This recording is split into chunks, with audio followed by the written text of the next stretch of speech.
Hey, I'm Sarah, and this is the Goddess in Training podcast.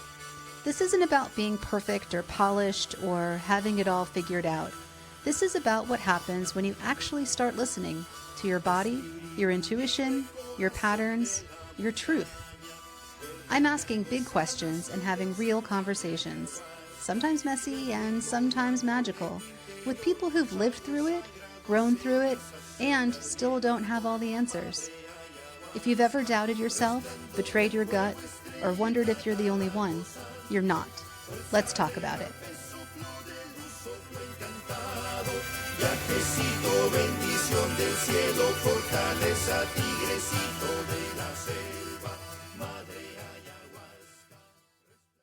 Hi, welcome back to Goddess in Training. I'm your host, Sarah, and today's episode is one I've genuinely been so excited to share with you. My guest is Yvette LaFleur of Healing with Yvette, and if you've ever been in a room with her, you already know she has this presence that people just light up around. That's actually how we met.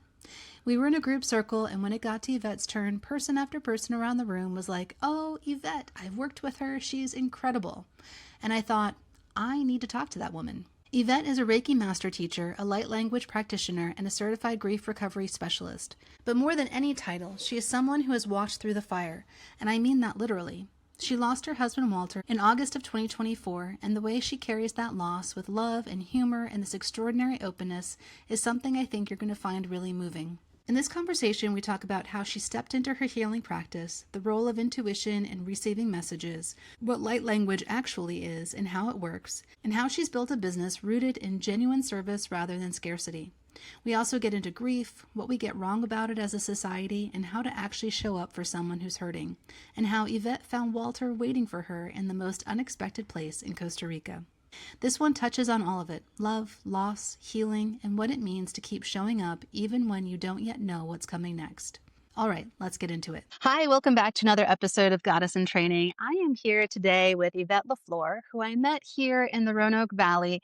Yvette, the first time that I encountered you was in a group meeting, and we were going around the circle, and when we got to you, so many people in the room were like, "Oh, Yvette, I've worked with her. She's so amazing." It was just this like moment of celebration. And so it was at that moment I was like, I need to talk to Yvette at some point. Later on, we had a wonderful conversation about your travels and about how your husband, who's passed on, keeps coming back to you in a variety of different ways.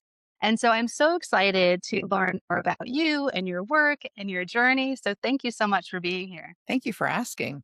So you call your business Healing with Yvette. Where did that come from? How did you get into becoming a healer? Okay, so there's two parts to that. So Yeah. I will tell you how I stepped into this arena officially. I woke up one morning, and there's lots of things that I start off the story off with. I woke up one morning and I heard a message. I heard a clear message that I needed to go get a reading that day with a woman that I'd never had a reading with, but I knew who it needed to be. And I reached out, I scheduled an appointment, and I went. And as we were prepping, and she used tarot cards, so shuffling the cards, and I had to cut them and put them down on the table and put my hands on them. And she put her hands on mine and she said, "Do you do Reiki?" And I said, "Oh yeah, I get Reiki once a month," because I had been for quite a while. And she said, "No, do you do it?" And I said, "No." And she said, "Well, you need to." Wow. And I believe, like, when I get the message, you need to go get a reading, and I'm given a directive, that's why I'm there. Mhm. And that was one of the reasons that I was there. But that's what started my journey into learning Reiki. And when I learned it, the intention was, so there's 3 levels of Reiki. The first one, when I teach, the first one is about the self and working with your own energy. The second is with working with others. And the third is the master level. And it's a greater connection and knowledge of the energy work and also the ability to teach. No desire to teach it. None whatsoever. Until I had one client say, "Do you teach?" And I'm like, "No." And the second client, "Do you teach?" And I'm like, "No." And the third one I asked, and I was like, "All right, I get it. I'll teach it." So how the name came about was I realized that I would always be evolving. So the Healing with Yvette is meant to say, I'm not stagnant. I haven't arrived, nor will I ever, because there is always more. And I think that when we are looking for people to work with, we want someone who doesn't feel like I've got it all. Like I'm at the pinnacle. I've got nothing left to learn. We want people who are continually evolving. And then the tagline of my business, when one heals, we all heal, is about the effect that when we do our personal work, it ripples out. So that's the story of how I started into this realm and why I named my business what I did. Someone just told me that when we heal ourselves, that a lot of people believe we heal 7 generations back and 7 generations forward. Have you heard that? And do you know the significance of the 7? I don't know the significance of the 7, but I've heard that. I've also heard 9. So I don't know. And it could be different for different people. I don't know if there's a definitive. I don't know if there's a, oh, for sure it's 7 or, oh, for sure it's 9. But I do know that we impact the forward and the back. We Mhm. don't change stuff that already happened, but we change the essence of the energy and I'm hearing the word clogged. Any of the stuff that's clogged, we help clear out. Definitely. So tell me more about your journey with Reiki. And since you have reluctantly become a teacher, what has your experience been teaching people? Well, the funny thing is I have a master's degree in education. So I'm a teacher. I've been everything I've ever done, I've always taught. So it's funny to me that there was this, I'm not teaching Reiki. And it's something that I love to do.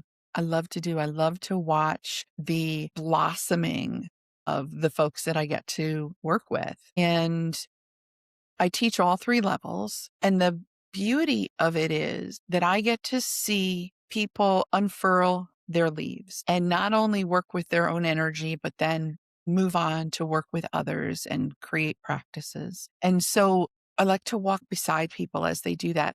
I am a Reiki level 2, and my experience has been so profound. My understanding of Reiki, you know a lot more, is that it can be very simple, that we open up the channel and we're opening up the energy channel that can then bring in the healing energy to whatever area needs to be healed. But for me, what I learned very quickly is that when I'm open in that way, I receive messages. And part of the learning process for me has been to learn how to sense when someone is receptive to the information that has been given to me. And it's kind of a delicate balance, because sometimes somebody is brand new to Reiki and you can gently say, like, I received this message, do you want to hear it? And some people are like, nope, I am out. And some people are there for it. They're like, yeah, tell me everything you got, which is so fun. I guess what I want to ask is, I have to kind of check my ego when I'm doing this, though, because there's so much gratification when you sense something, you receive something, and then you are validated by the person you're working with that that's correct. And I'm like, that good feeling that I have isn't the point. Have you wrestled with that at all? Absolutely. Absolutely. And it's a conversation I have with students. First of all, I do want to say that not everybody receives messages. And so Reiki is not about receiving the message. Pure Reiki is channeling the energy. When we're connected with our clairs and we hear messages or see messages or feel the things, that's an additional. I will say that when you are attuned to Reiki, you open up those channels to build and develop your clairs. And you are right. You get a message and then you deliver it to somebody and you're like, yes.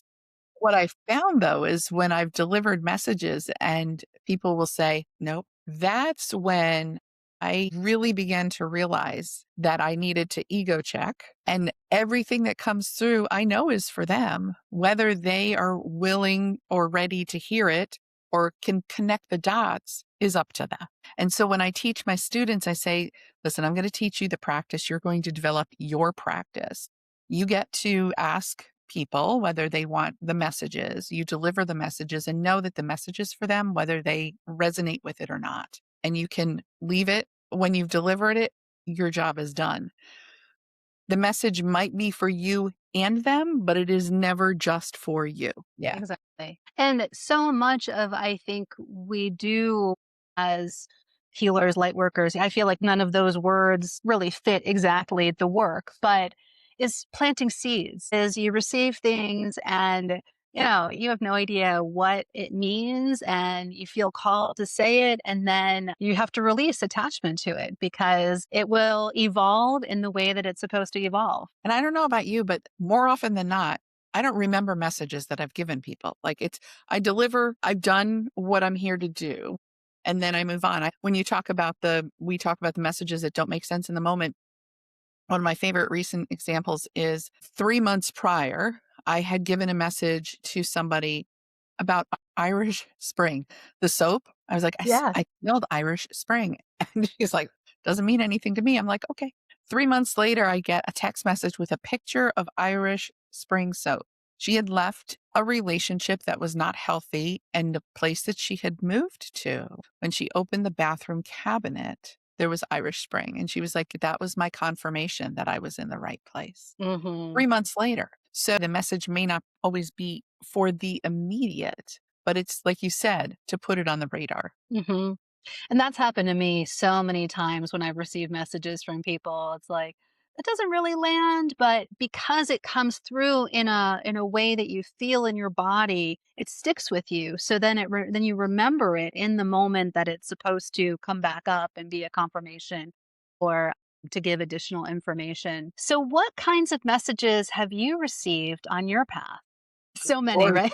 I I'm like, I need a moment to think about that because I get so many messages. What I want to share is my journey about listening to the messages Perfect. Yeah.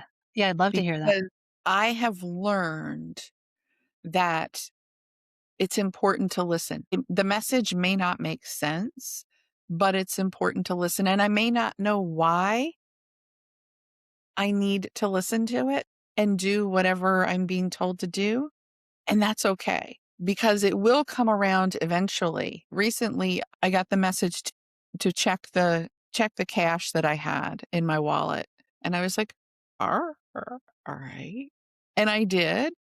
I still don't know why I was asked to check it and make sure. And then I heard an amount that I was supposed to have. And I was like, okay, don't know why, but I listened. And I find that the more we massage that relationship, the more we listen, the more we strengthen it, the more messages come to us. It's a relationship. I've also found that sometimes when I'm really open and I'm receiving so many messages, it feels like too much. Do you have practices where you can kind of moderate how much you're receiving? Like if you need a break, if you're like, I just need a little bit of a break from which I've had experiences like that where it's like so much flooding in. I'm like, I have to get to where I need to be, and I can't do both at the same time.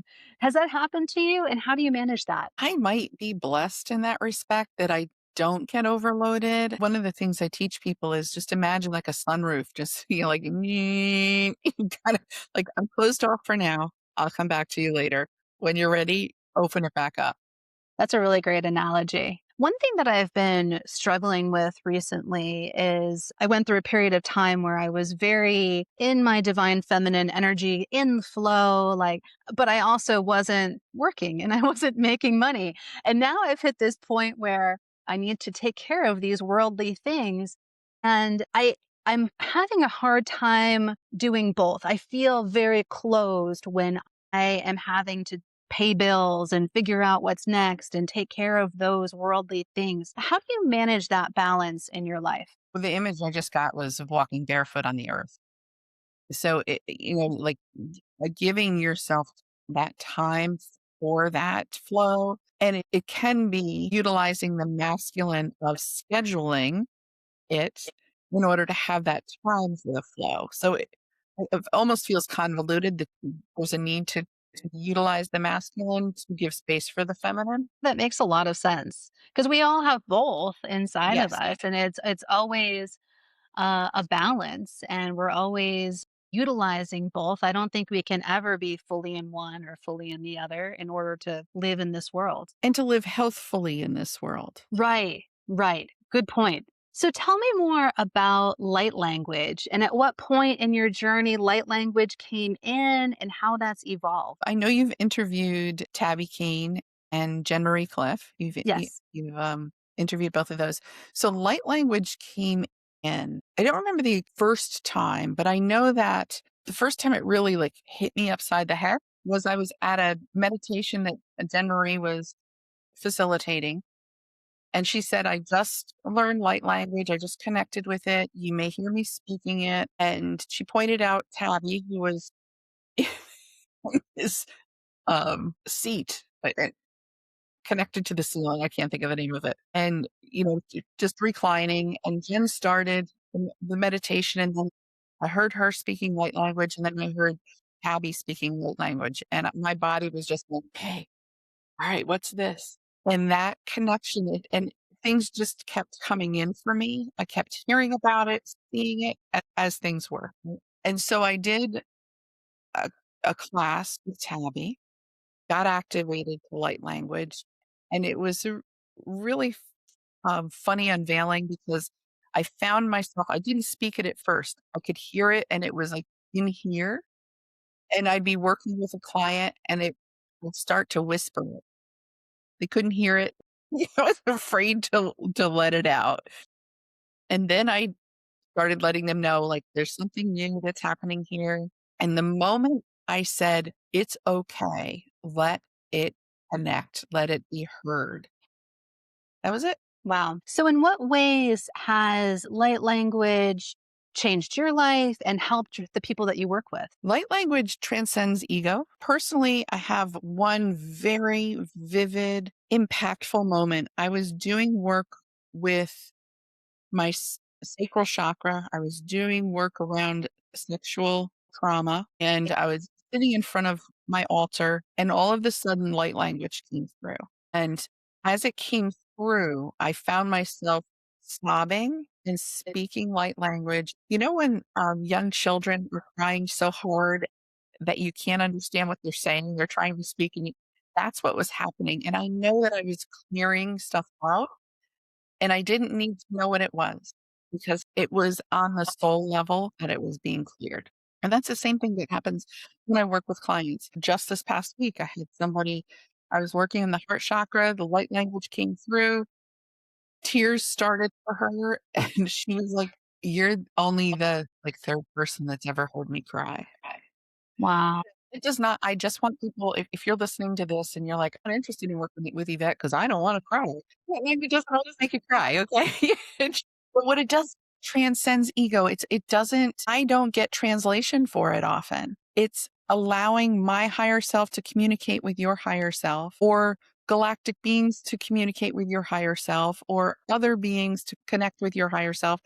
And your higher self understands it. Your human 3D self does not need to understand it to have it work. I don't know if you've listened to the telepathy tapes, but the second season, there is an episode where they talk about how words in different languages all have the same frequency. Like the word for house has the same frequency in English and Spanish and French. Have you heard that? I'm No, thinking about how that might tie into light language. I could see that. Yeah. No, I haven't heard that. I highly recommend the telepathy tapes. I love that series. I don't remember that being said, but you and I could talk a whole lot about that series. Could, we could.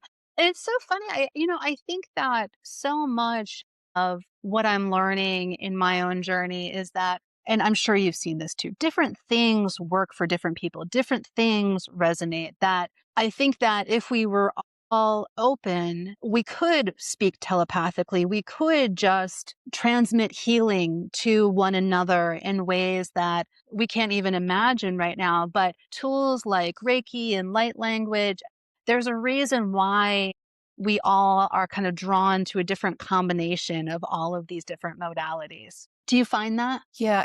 And I thank you for asking that question because it can be overwhelming. If you're newer to connecting to healing work, it's like going into, they just gave me this image of, outside of restaurants, they have the big container with the claws with all the different prizes, claws coming down. And you're like, there's so many prizes here. And that's what can happen is you wind up like, I'm going to just put all these things in my tool belt, which can be overwhelming. Or there's so many things to choose from. It's about choosing what calls to you. And I have people I'm connected with that I trust for the work that they do that's different than the work I do.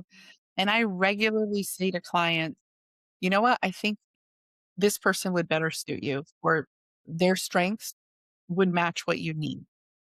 And that's a piece of our community that would be best if it were massaged, so to speak.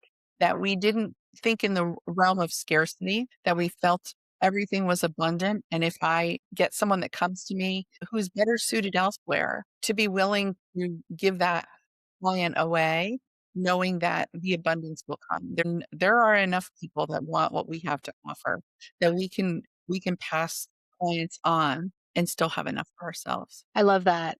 I'm so bad at the logical finding clients, putting myself out there, that piece of it, the kind of like masculine energy that's needed in running a business. How have you built your business in the way that you have? It's the breadcrumbs of my life. I spent 29 years in direct sales with the Pampered Chef. I learned how to market. Listen, at 8 years old, I was going door to door selling gift wrap and cards. Sales has always been like it's been a part of my being. So that part is not uncomfortable for me. I've learned in networking groups. When I lived in New York, I was part of a BNI and I was a director with them. And so I taught other people how to network. So that piece I brought that into this business. And I get that I am so blessed to have brought those in because I have those skills. I don't have to worry about those. That's amazing. So I have been thinking about manifestation so much recently, not only in manifesting building a business, but the thing that has come to me first is I believe that I have manifested a divine partnership. And I came across your essay about meeting your husband, and it just resonated so much because it was so parallel to my own story. And I'm only 3.5 months into my relationship, but still feel very confident that it is Yay! fully manifested. So, if you feel comfortable, share the story about how you met your husband. Would love to share that story. So I woke up one morning. Remember, I told you in the beginning that that's how many of my stories start. I woke up one morning and I heard put an ad on Craigslist. And I was like, what? That's where I got my bedroom furniture and my china cabinet. And you want me to put an ad on Craigslist? That was back, by the way, before like Craigslist got such a bad rap.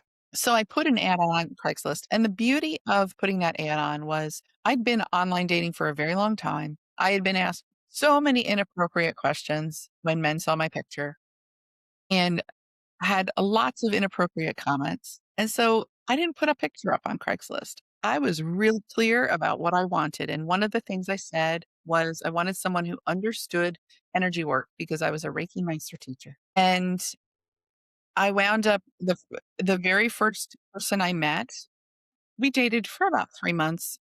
It wound up being not not a relationship to stay in. And so I went away after that ended. It was my birthday. It was 11 years ago, actually, right around March, the weekend coming up, and went away and took stuff for a vision board. And I created my vision board of what I wanted, who I wanted to call in, who that man was, who we were, went back home, put my ad back on Craigslist, altered it a little bit, and Walter appeared. He wrote to me. We started a conversation, and that was in March. April 18th of that year, we had our very first date. It was our last first date. And I went on the second date with him, and I said to him, my soul feels safe with you. That is also the feeling that I had right away. It's kind of hard to describe that feeling because so much of our lives we feel unsafe. And it's just was really, really profound. And it was beyond a knowing because that safety is just so unusual. I know from reading and that you continued to feel safe with Walter, and it sounds like you had an amazing relationship. And I feel him around you all that he's always there, right? Yes. Yeah. And for those who don't know, I don't even remember whether you said this, but my husband died, left the earthly plane in August of 2024, but he is omnipresent. Like that man is, we are still so connected. Wow. That's so amazing. You told me a story about how you were traveling, right? Were you in Costa Rica? Is that how we Yes. started talking? Yes. Right, Yes. because I also have a connection to Costa Rica. Do you mind sharing that story? I love that I, so much. I love that story too. So I went with a group of people, and I was the one person in the group that really loved birding. Well, that was something Walter and I did. We would go on bird walks, and we had talked about going to Costa Rica. And the reason I went was to go birding because that was something that we never got to do together. So I booked a bird tour, and I had Walter's ashes with me. And so I'm the only one at 5:30 in the morning or whatever it is in the vestibule at the place, and the van pulls up, and I go and I meet the guide, and as I'm getting into the van, I'm, secure in the van, and he gets into the front seat, and he turns around, puts his arm on the seat, and he says, "Hi, my name is Walter, and this is our driver, Walter." And I was like, I looked out the window, like, I had the tears, like, just they were let them flow for a moment, collected my breath, and then I told him the story about Walter. And so that trip was that excursion, I should say, was so beautiful. And I got to spread Walter's ashes. I got to see some birds that I had never seen. We got to see a couple of things that they rarely ever see. So I know Walter was in on that. And at Did you the see a quetzal? Is a quetzal one of them? Did you see a quetzal in Costa Rica? The I quetzal? don't remember. Okay, Is yeah. that a type of a bird of prey? No, no, no, no. But it's a beautiful green bird. I think it has a little bit of red on it. Anyway, yeah. No, Sorry we to saw interrupt. the toucans, like the 2 different types of toucans in the same Oh tree, yeah. which was but there was a Oh bird of yeah. prey that we saw that they rarely ever see. Wow. Wow. And Walter comes to me as birds, and a hawk, birds of Okay. prey were his birds. Huh. So at the end of the trip, Walter, the guide, first of all, we were walking down a hill, and it was rainy season, a little slippery, and so he takes hold of my elbow and he says, "Just another Walter taking care of you." Right? I was like, and then at the end, he said, "Can I give you a hug?" And I said, "Yes." And he said, "You be happy." And I said, "I am. And you go home and you hug your wife." And he said, it was such a beautiful, beautiful trip. But for him to say, "My name's Walter and this is our driver named Walter." It seems like your Walter had an amazing sense of humor. He did. He still does. He still does. Yes. I still have to, like, every once in a while he gets a cussing out. So you mentioned that part of your work is transitioning into helping people manage grief, to move Yes. through grief, allow grief to move through them. Talk a little bit about that. I feel like we all experience grief, we all experience death, and we don't talk about it. It's just mind blowing to me that we all encounter it in this really unprepared way. Yeah. Yeah. So a couple of things. One is Walter had cancer, so I knew that there was a progression to his illness and his physically wasting away, mentally wasting. And so I connected with anticipatory grief, the anticipation of what was coming and the loss of our dreams and all of that as things went on, and realized that I wanted help for that anticipatory grief, but there was nothing available at the time because as a society, we don't do grief. We try and sweep it under the rug. We don't wanna feel it because it hurts. I chose I was like, "Yvette, you have a choice."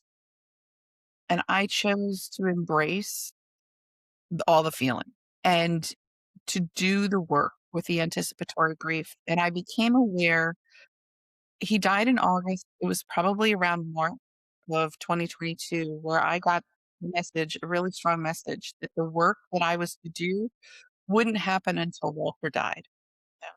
Oh, okay. Well, I knew it had to do with grief, but I wasn't sure exactly how it would show up. That's when I talked about you get the message, you may not know what it is at the time. And so I moved from anticipatory grief into the grief once he died. And then I became aware of a program called the Grief Recovery Method. And I had heard it sprinkled kind of like light language, right? Heard it. Grief recovery method, grief recovery method. And so I decided to go through the program and learn to become a facilitator. And I know that I have dealt with grief, but it was another layer. It was allowed me to take the stories I've been telling myself, and process the grief around it and connect with a greater joy.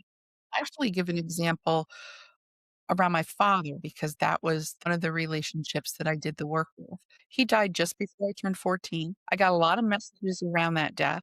Don't cry, your father wouldn't want you to cry.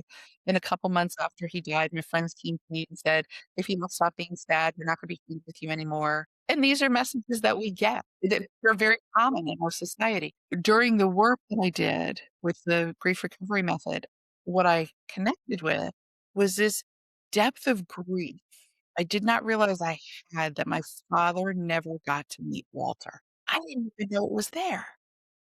I had no clue how much grief I had around that. And it just so happened that I was doing this work on the anniversary of my father's death. Wow. So I went to his altar, I grabbed his picture, put it next to Walter's picture, poured them a glass of scotch. I don't know whether my father likes scotch, but I know Walter did. And introduced them to one another and thanked, the first man who loved me and introduced him to the last man who loved me. And so you were right when you say grief comes in so many forms. There's like 40 different ways of loss and grief. Everything from loss of trust to loss of feeling safe to loss of a loved one to loss of a pet. Grief takes many forms. And so this grief recovery method helps people move through the process to take the stories and the stuff we have that we've kept in our bodies, connect them with emotion for release and connection with joy and opening of the heart. I guess I have a question around it being called grief recovery method because does grief ever completely go away? No. Do you Yeah. ever fully recover from grief? So that I think that that's a great question. And I had that about the name of it as well. It's about recovering from the stories that we have around it, recovering from we've met you and I are both old enough. I'm older than you are, but we're still both old enough to have met people who identify with their grief and have held on to it as though it's a coat that they wear. Hmm. And so it's recovering from it's not your identity. It doesn't need to be your identity. I hesitate to even call myself a widow, even though I am, because then there's this energy that comes from other people like, "Oh, I'm so sorry." Yeah, yeah. So it's recovering from those stories and those things we tell ourselves about it. Does that make sense? Yeah, definitely. Are there things that you wish people did that would help them prepare for moments of grief? Yes. One would be allow for it. Two would be realizing that we don't need to make it okay. We don't need to make it better. And so much of what we say to people who are grieving is about trying to make it better and make it nice. And grief is messy. You know, People have said to those who have lost children, well, at least you have another child, or at least you're still young, right? And that's supposed to be something said to make them feel better. It does not. Or, well, he's in heaven now, or God needed another angel. Again, things that people say that are supposed to make the griever feel better that don't. So I would say educate yourself on what to say and what not to say to others because it helps you when you're going through it. I know people said to me, I know exactly how you feel. And I'm like, no, you don't. There is nobody who knows how I feel. So you can embrace the grief, know that it's okay, process any grief that you have now. It actually makes you the words I'm hearing are a cleaner portal because grief compounds. So if we haven't processed this grief, this grief, this grief, this grief, this grief, when this grief happens, it just taps into like a tap root. It goes down through all. I think as a society, we're always trying to solve problems. Yes. I wish we just didn't see everything as a problem that needs to be solved, that this entire experience serves a purpose and that we And our emotions, our experiences aren't problems to be solved. Do you agree with that? And how does that manifest in your practice working with people? The first thing that came to my mind is that we solve the problems based on our own stories and what we want and what we think we would want. And one of the best things you can do for people is ask them, what do you want? Now, I will tell you that someone who is fresh in grief has no fucking idea what they want. You don't. You are like, there's no capacity for decision making, none whatsoever. And so it can be giving choices. I'd like to do something for you. Can I bring you a meal or give you a gift card for something? Giving simple choices. But as you said, we don't need to solve the problem. Sometimes it's simply sitting and being with somebody, holding their hand, drinking a cup of tea or coffee. When we're actively grieving, we often feel like we're a burden to others. And so we don't even want to reach out because we don't even know what there is for us to say. And there's a rawness to like, what are people going to ask us about? And so being silent without needing to go into that male energy of fixing and connect with your female energy of being is one of the best things you can do for somebody. Whether they're grieving or not, you don't need to fix it.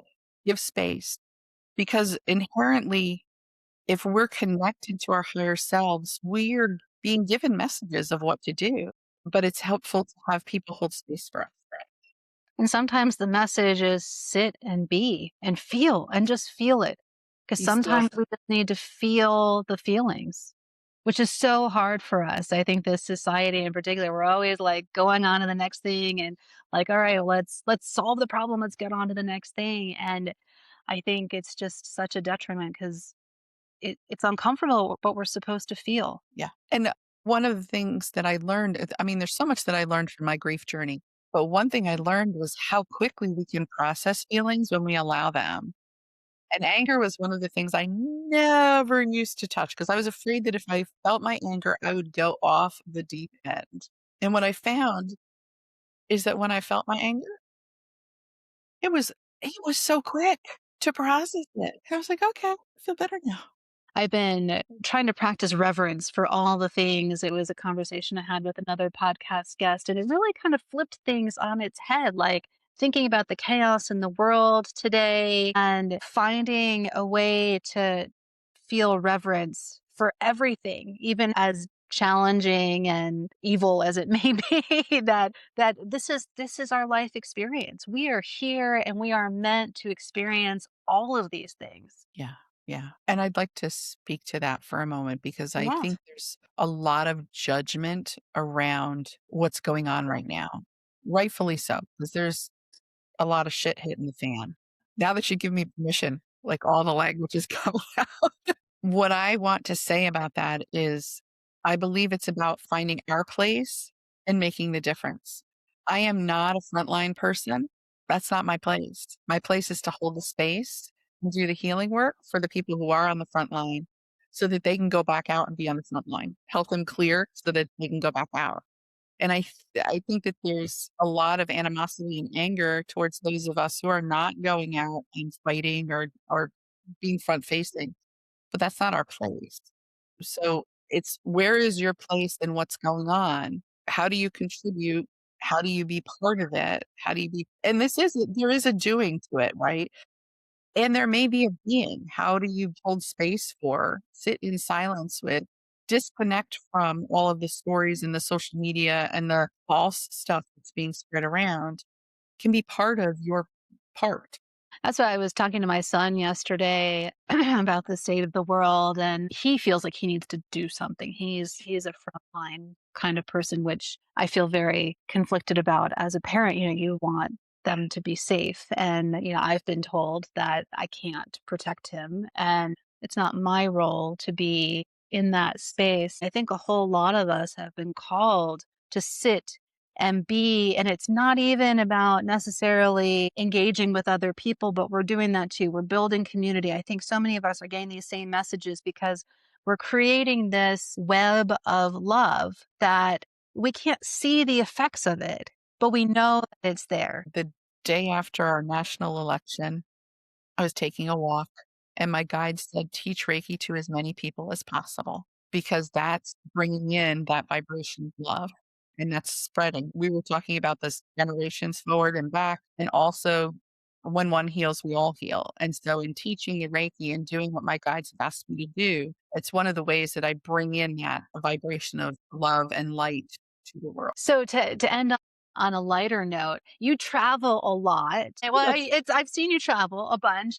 And what role does that play in the balance of your life? And when you are traveling, are the messages that you receive clearer? Or what role does change of location play for you? That's a great question. The role of travel is now twofold, currently twofold. One is disconnecting me from the have tos in the business, right? And it's really bringing forward some of the angst around feeling like I need to be constantly marketing myself in order to, right? And that's been a good lesson for me.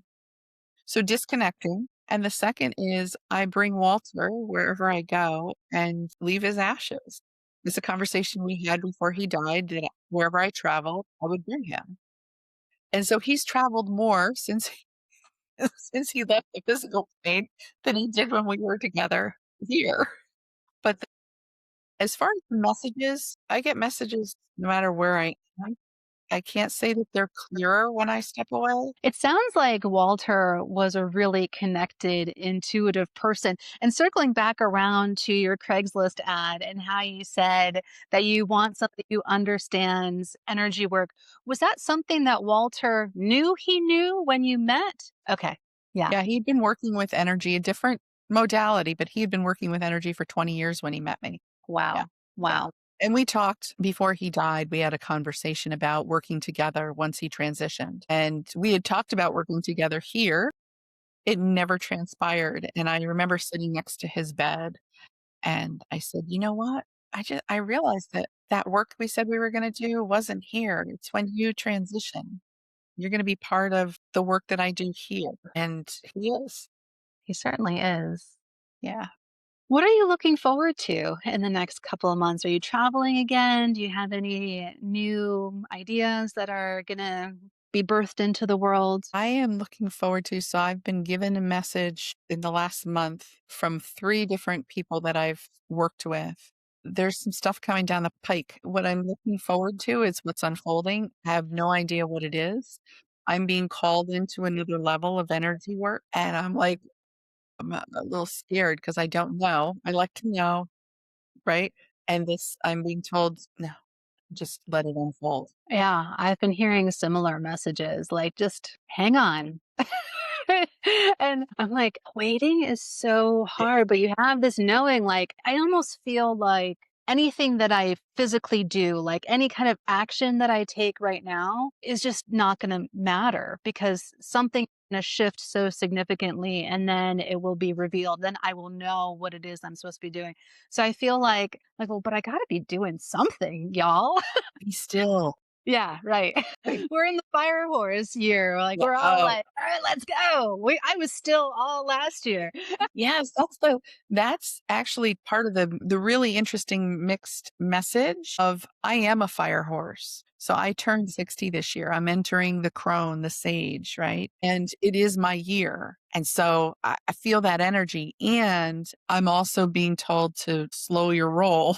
So it's that expression of go slow to go fast. Uh-huh. So I give that to you as well. Thank you.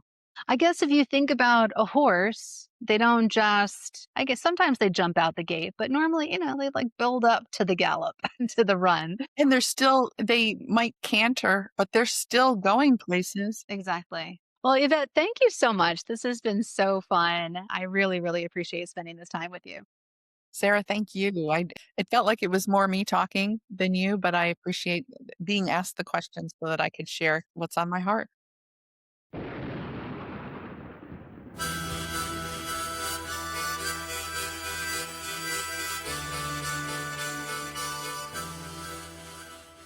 Thank you for tuning in to Goddess in Training. I hope something in this episode stirred your knowing or softened your heart. If it spoke to you, share it with someone who needs it, or leave a review or comment to help others find us. If you're watching on YouTube, please like this video and subscribe to the channel. If you want to hear more conversations like this, please consider supporting Goddess in Training on Patreon. For more tools and offerings to deepen your intuition practice, visit goddessintraining.online. You can also join the Scroll of Seshat on Substack for twice-weekly stories of how I followed my intuition. The music for Goddess in Training is Madre Ayahuasca by Arkawa, and you can find more of his music in the link to his website in the show notes. Remember, your intuition is not a mystery, it's a memory. Keep listening.